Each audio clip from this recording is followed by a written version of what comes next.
Magandang araw Luzon, Visayas at Mindanao sa aking mga kapwa treasure hunters, sa aking mga viewers at subscribers. So ngayon mga katiits, ipakita ko sa inyo ng malapitan ng aking mga nakuha ng mga bato diyan mga katiits. So anong nakuha ko mga katiits ay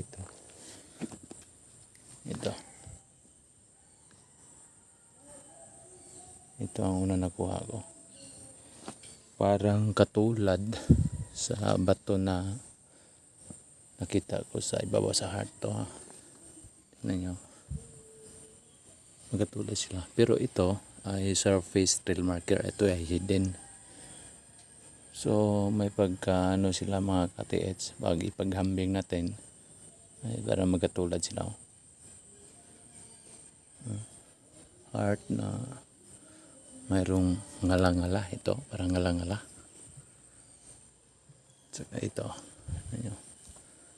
So ang kaibahan lang sa dalawa ay ito ay nakuha doon sa ilalim, hidden ito, samantalang ito ay surface trail marker. Kaya na sila mga katiits. So pangalawa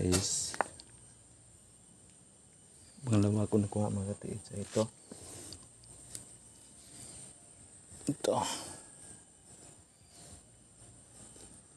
nakuha ko mga katiits, parang plancha.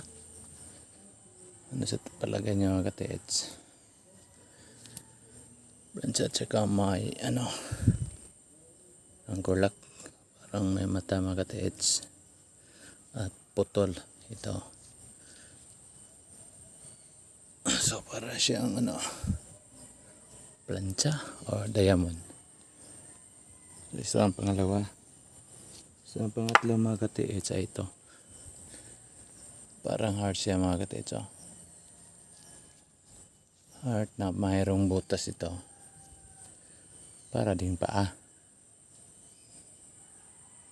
Iwan, parang heart, parang paa.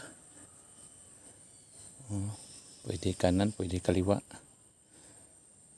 So kung tutuusin mga katiits ay mainindag mo talaga na parang heart siya. Mayroon pang butas ito. Ito ang pangatlong nakuha ko dyan.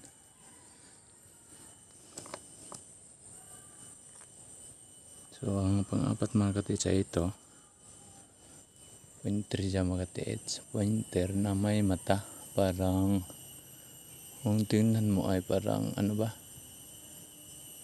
parang ulo ng dinosaur o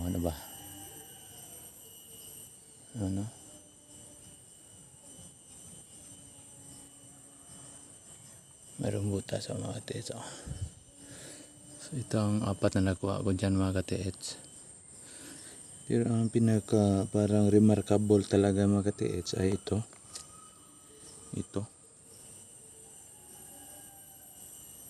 pointer mga katiits, triangle na may pagka heart. Yan mga katiits.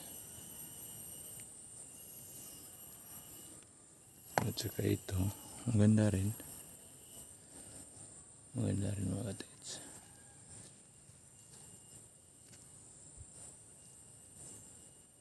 Heart, parang heart, para ding paa. Pero dahil mayroon itong ganito, heart heart talaga siya mga katiits, na mayroong butas sa gitna. Ito may butas maliit mga katiits. So kung totoo yung sinabi sa YouTube mga katiits, ito ay napahiwatig na under po ito mga katiits. So ang lahat na nakuha kong mga bato mga katiits ay mga parang puti.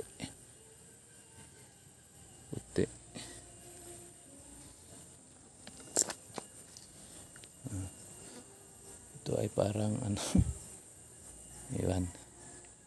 Triangle na heart. Kunya. Ano ba na? Punya ba yan? So, yun mga ka-TH. Yun ang nakuha ko. Ang bato dyan. So, kung ito ay mga legit mga ka-TH, ito nakuha ko ng mga bato, ay tama yung detection ko mga TH na under dyan. Pero hindi ko alam kung gaano kalalim. So i-detect ko yan mamaya mga ka-TH pagkatapos sa video ito, para malaman natin kung mayroon pa bang detection o wala na.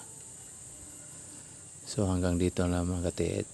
Sana mag-comment kayo, mag-like at mag-subscribe para matulungan nyo ako sa aking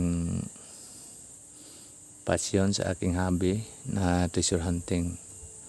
Salamat po.